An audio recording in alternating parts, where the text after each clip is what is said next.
Welcome everyone to my first Zoom Facebook Live interactive dialogue, and I'm sure there'll be some glitches along the way, potentially. But what I did this so hopefully we can engage in a dialogue. I'm going to hopefully be able to see your comments throughout the process.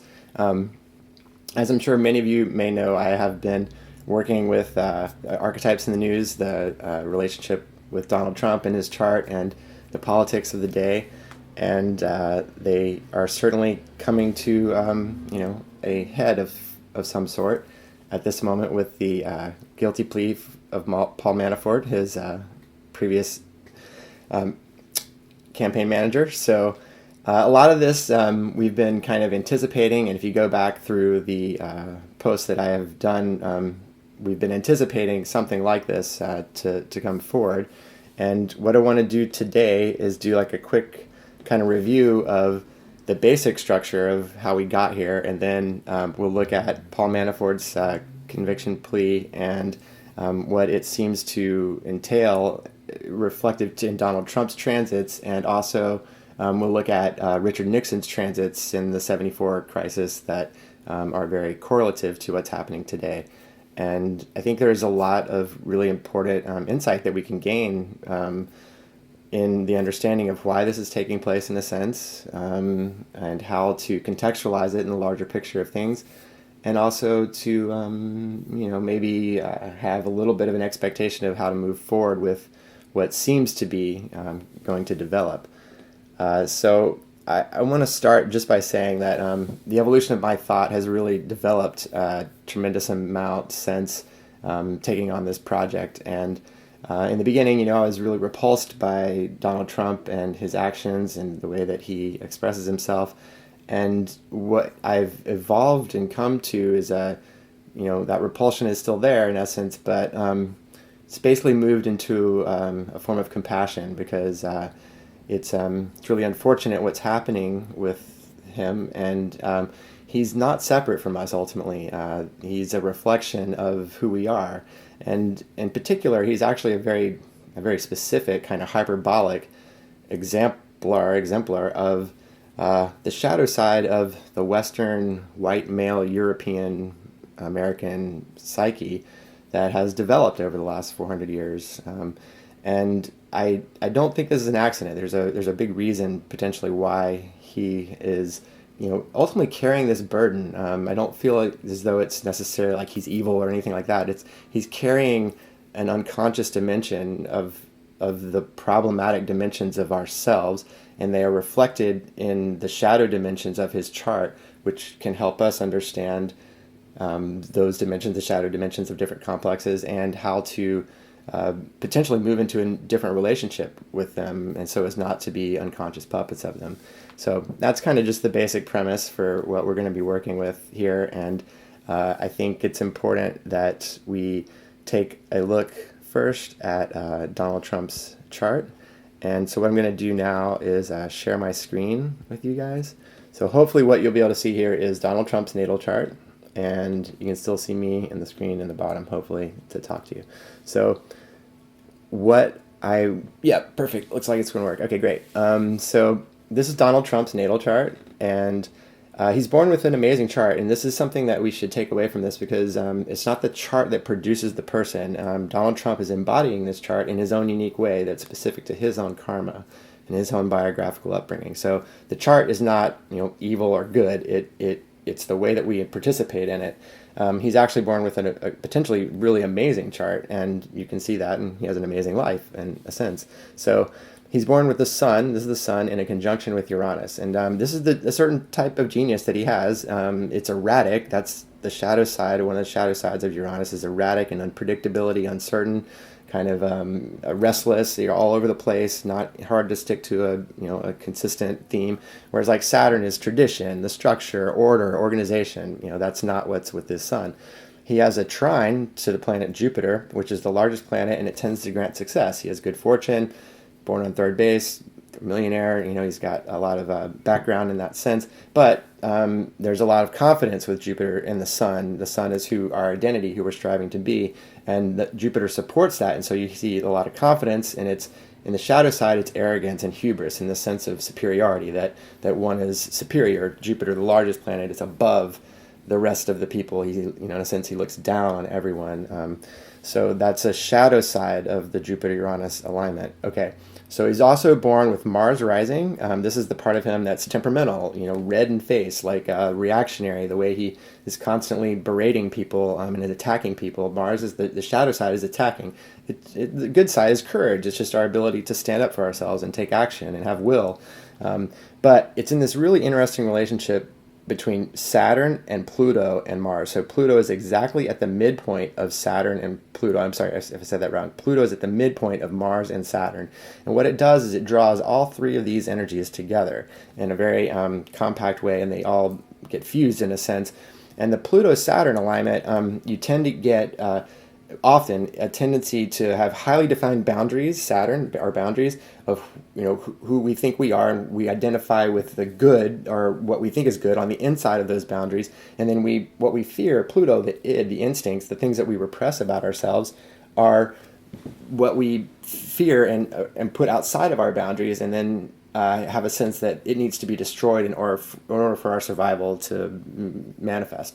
So you see with Mars, Saturn, Pluto often is this strong sense of us versus them, and with Mars it's like the attacking the other in order for the good to survive on what is considered on the inside.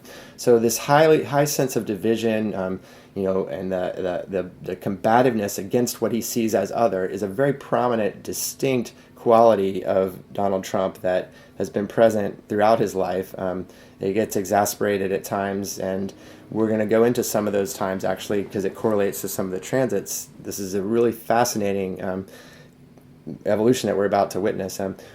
One other major alignment in his natal chart is that he has Mercury. This is the mind, the way that we think, the way we conceptualize patterns recognition, the way we communicate. It's in a challenging relationship to the planet Neptune. Neptune is our imagination. It's the stream and flow of consciousness. It's the things that, our image of the world. Whereas Saturn is the consensus reality. Saturn is the physical world. It's the things that we agree upon, that we can measure and calculate. It's logic, discipline, structure. It's the particulars, the individual parts. Neptune is the dream, the transcendent, the things that are transcendent to the parts, the underlying unity. But it's also our imagination, which it could be my reality or your reality, but it's not necessarily what everyone agrees upon as reality, which is more of a Saturn phenomenon. Okay, so he has Mercury with Neptune, and he tends to believe his own reality. That's where the pathological lying seems to be reflected. This is also there's strong tendency for narcissism, be caught in one's own self-reflection, one's own image of oneself. Neptune relates a lot to the image.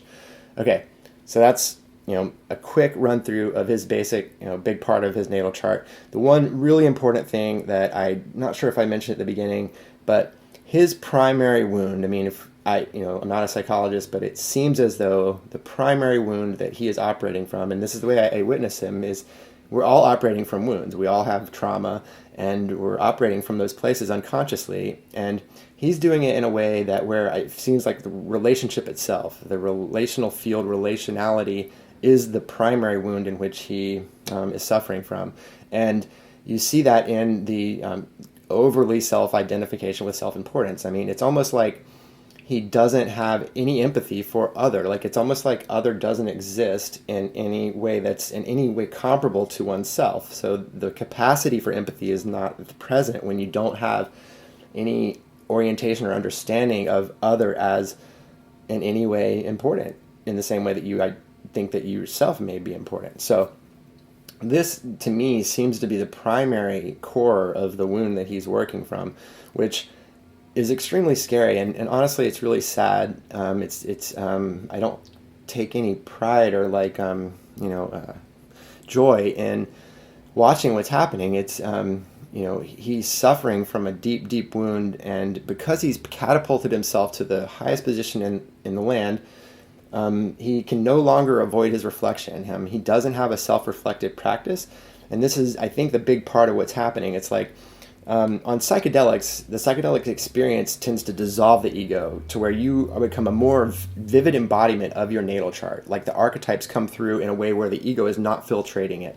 Whereas Trump is the opposite of that. It's almost like he's never done any self-reflective process, so he doesn't think that he's can be wrong in any way, and therefore he's living his life as though everything is correct, and in a sense it's all ego, because he hasn't connected to the transcendent dimension of self or other, and that's why he doesn't have empathy. So it's like he's so caught up in his own identity that he expresses the shadow dimension of his natal chart consistently. Almost every statement is a projection of the shadow of who he is because he doesn't see it in himself because he's never done the self-reflective practice. Okay, that's a quick kind of run through of the way I'm perceiving what's taking place. There's a lot more that we can go into with that, but I feel like that was probably a good summation of what's taking place. Okay, so what I wanted to do, with what's happening now and how we can, take in the process, I was going to start with his election and stuff like that. I don't think it's necessary. I think what we should really look at is the Charlottesville incident, and Helsinki and the Manafort conviction, because those three things seem very critically like turning points in the evolution of his presidency that also have strong astrological correlates that I think are very indicative of what's taking place. So let's take a look at that. We'll start with the Charlottesville incident. Basically, here's what I want to show. The Great American Eclipse that took place, this happened 10 days after the Charlottesville incident. And this eclipse, in a sense, an eclipse is the shadow of the moon crossing America in this event in August 21st of 2017. And what's important about it, in a sense, symbolically, is that it began in Lincoln City, Oregon. It transited Lincoln City, Nebraska, and it ended in Fort Sumter, South Carolina, which is where the Civil War began. Now, eclipses reveal shadow in a sense. It seems to have very clearly revealed the shadow, the racist shadow that started in the Civil War at this time. It seems very clear, very specific that took place. What's really interesting about Donald Trump's, here comes what took place. The eclipse happened on August 21st, 2017. And this is Donald Trump's natal chart on the inside. And this is where the planets were on the day of the eclipse on the outside. The eclipse took place at 28 degrees Leo. The moon crossed in front of the sun. And it was right on Donald Trump's ascendant, which is the way you interact with the world, and his Mars. So it was revealing the shadow of his Mars. And what happened? He came out and he's basically sanctioning the violence. I mean, he's saying there's good people on both sides. He's equating the things. Good. Maybe there's some questions coming in. I will take a look at them in just a second. So basically, the eclipse seems to have revealed a lot of the Mars shadow of Donald Trump's psyche, and kind of sanctioned it in a sense for America to kind of embody that aspect of white supremacy in a violent way, in a sense, where it otherwise wasn't in play. I mean, I'm not saying Donald Trump is responsible. I'm just saying there's a really interesting correlation between his rhetoric and the eclipse itself, the eclipse path, and what the phenomena that took place in America and the shadow that it seems to have revealed. All of those seem to be really important symbolically for our understanding. So I think the next most really important moment was the Helsinki eclipse. So this is the eclipse that took place on July 12th. This is just one day before Trump met with Putin in Helsinki. And, this is a turning point. It's hard to see exactly how, but basically everyone in his orbit, even Fox News, the pundits, everyone was saying it's not a good idea for you to go and meet with Putin alone with no note takers. That's just not a good idea. It looks really bad. You need to stand up to him for the attack on our democracy, blah, blah, blah. So that eclipse that took place at 20 degrees of Cancer on July 12th was exactly opposite Pluto in the sky. And it's just 3 degrees off of Trump's natal Saturn. Now, what I think is really important about this is that Saturn represents our integrity. It's the part of us that is truthful or not. It's the part of us that is in service and living up to the responsibilities of our duties to society. Now, as duty as president, he is the defender of America, blah, blah, blah. I mean, and national identity is an illusion, but we're still nations, and, our democracy was messed with, and it's, not that America is like shameless. We've messed with all sorts of democracies, and this is a blowback. But at the same time, are we going to accept that and just allow for, this to take place because we deserve it on some level? I don't think we should take it that way. But what's really interesting is that because eclipses reveal shadows, it seems to have been a crack, like a revealing of the lack of integrity and the lack of truth telling and service, being able to stand up and defend the nation that is his duty, is his responsibility. The other major thing that's going on for Trump throughout this alignment is that Saturn is opposing his natal Mercury. And this is a big part of how consensus reality is also associated with Saturn, and it's calling to account his natal Mercury. So his deception, his decision-making, his lies are being made more vivid, made more real, made more evident to the consensus, to the collective. So I'm going to take a look here. All right, great. So if you guys have any comments, I think it's still live and going on, I hope. Please just let me know, and I'll respond as is.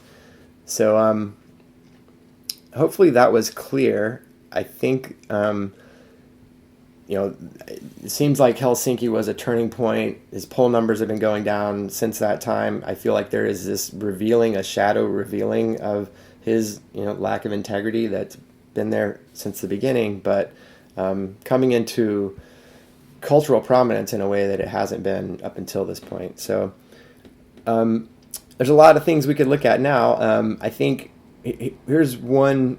Oh, well, let's just take a look at Paul Manafort's chart. Okay, so Paul Manafort is born with Sun, Mars, trine Pluto. You see that Sun Pluto is often with an ambitious nature. Mars can be aggressive. And interestingly, what's taking place in his transits right now is, that he has been going through Saturn.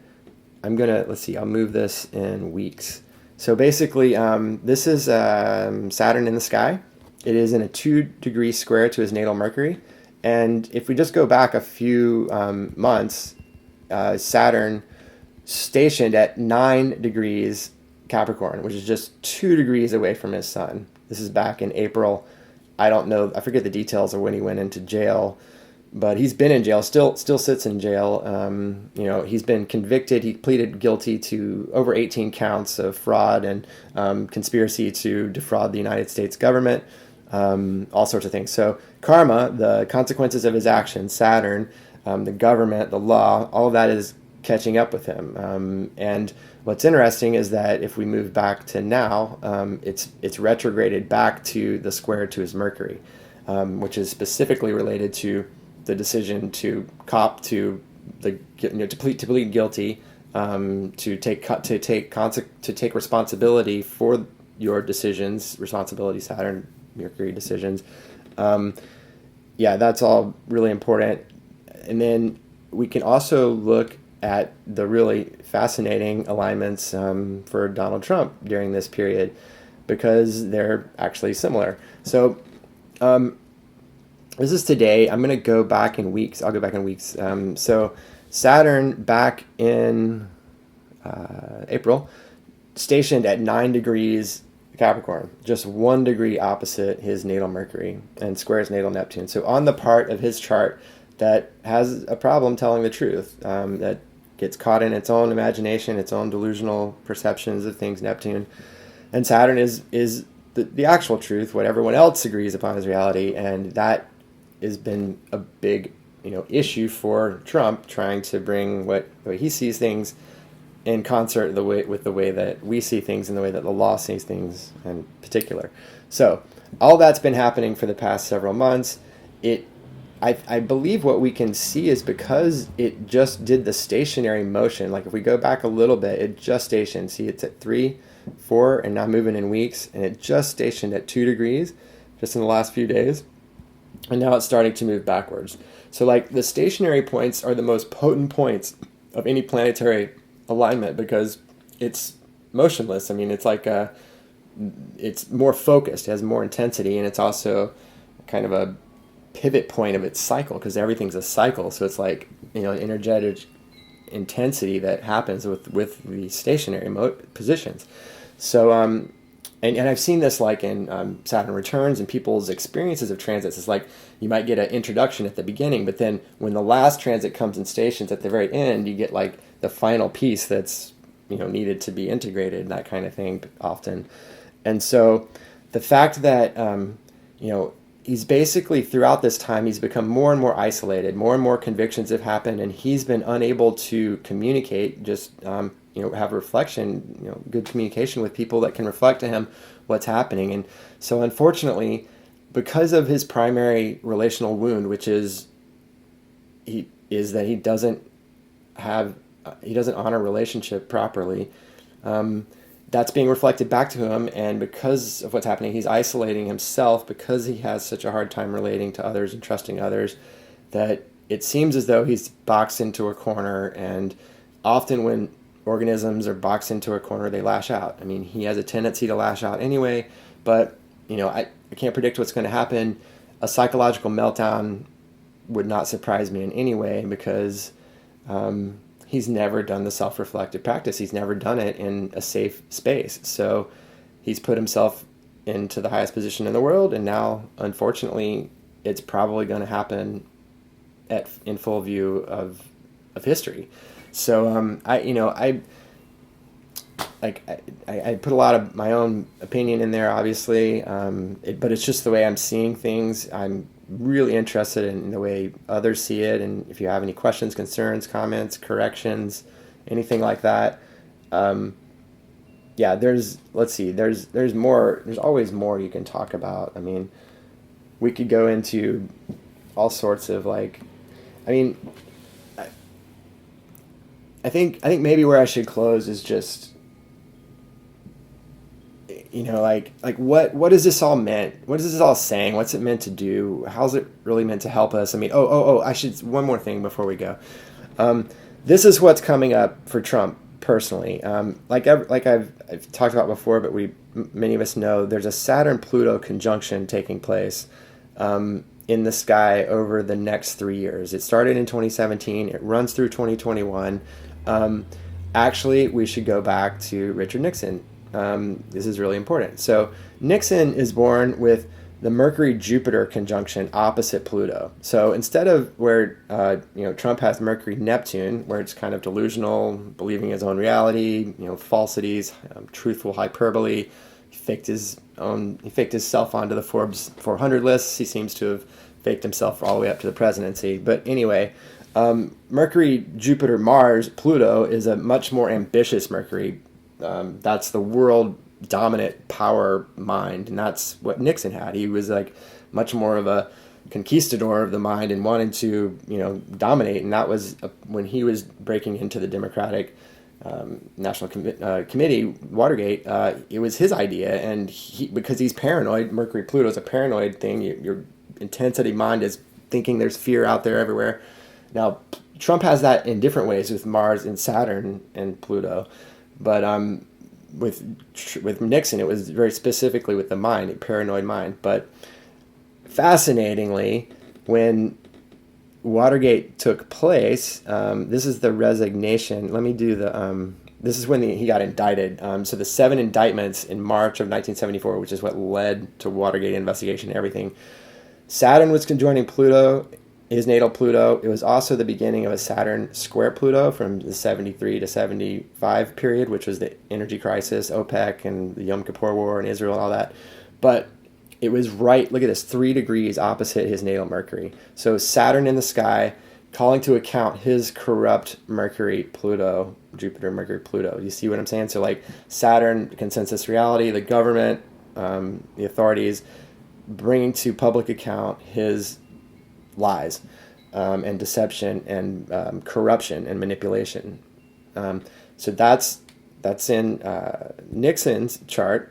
And then if we just expand that to now and look at the similarities with Trump, what do we see? Saturn opposite his natal Mercury, the same transit that Nixon had, where the public justice, government, authority account was holding account to his Mercury.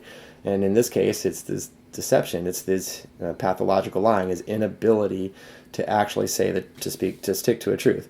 So that's a big, striking similarity. And then here's the crucial part, I think, is that Saturn over the next 3 years, but just over the next few months, will move into a conjunction with Pluto, you see, and it actually becomes exact at 22 or 23. Well, that's later, but it's the 22 to 25 Capricorn position that takes place in, which is exactly opposite Trump's natal Saturn, the part of him that is either within integrity or not. And I think it's pretty clear to see, we all can see that he's not in integrity. He has a real difficult problem with that. And so it's hard. It's what I've been saying since the beginning. It's hard for me to see how he could escape these transits. Saturn, Pluto in the sky is the moral confrontation with the law, and having it opposite his Saturn, it seems as though he's had a corrupt career for the past 30 years, which is a Saturn cycle. Since Saturn, this is basically where Saturn was in the early 90s, maybe a little earlier, but when he first was filing bankruptcy and stuff. So for the past 30 years, he's been in debt to the Russians, and this is seemingly the Saturn cycle of the fruition of that relationship, which was corrupt. And it seems as though he can't escape it, and there's multiple reasons for it. I think ultimately it's because he's so blind to himself, which is what the ultimate lesson is what we need to be learning from this, is because the astrological perspective affords us the capacity to see ourselves in reflection, a mirror of the depth of who we are, so that we can move into a new relationship with the same complexes we're born with and working with, rather than being an unconscious puppet of them in the way that Donald Trump is. That's just the way I see it. I could be wrong. It's my opinion. I felt like I should share it. Again, there's lots we could talk about more than this, but this is what I wanted to share. Let me check out if there's any questions. No questions? So, anyway, if you have any questions in the future, please post them in the comments, and I will, or maybe there's a way to look on the Zoom. Hold on. Can I see Zoom chat? I tell you what, I'm going to stop the share. How about that? And then, nope. Okay. All right, so I think we're there. Thanks, everybody. I really enjoyed it. I felt like it was good to go through the kind of a review of what led us here, and then what seems to be happening. I mean, I don't see Trump getting out of this in an easy way. So, and I'm not happy about it. It's really unfortunate what's taking place, but I think in this really strange way, he's carrying the burden of the white European male American ego that sees itself as separate and superior. He's carrying the shadow of all of that unconsciously, and in a sense to show us. He's making it evident. It's very clear to us that this is what we need to overcome, specifically the divisive part, the fact that he sees himself as separate. We're not separate. This is where I'll close. Quantum mechanics, which I've been studying for the past 2 years, demonstrates that we're not separate. We're just not separate. The universe is a field of energy, and the idea of the subject-object division is an illusion, and Donald Trump is like the hyperbolic exemplar of that. He sees himself as separate from everything, and he's a product of this worldview, the mechanistic, modern, scientific worldview that we were brought up in, that is based on that subject-object division. Now, quantum mechanics, thank God, transcends it. The principle of complementarity says we're not separate from the universe. Likewise, the astrological perspective says we're not separate from the universe either. We're not separate from the largest patterns in the cosmos that we're aware of, and we have the capacity to move into a new relationship with it that is us. It reflects the depth of who we are, so there's a potential for relationship with the archetypal principles so we can move in concert with them rather than being unconscious vessels of them in the way that basically all of history has been in a sense, and Donald Trump is like this hyperbolic representation of the shadow dimension of those potential embodiments. His chart could be embodied in an extremely noble way. The chart itself is not what's causing it. It's a relationship between him and the chart. So anyway, I hope that's been helpful. I look forward to comments and responding to them, and we'll talk again soon. I hope everyone's doing well and has a wonderful rest of their weekend. Okay, take care.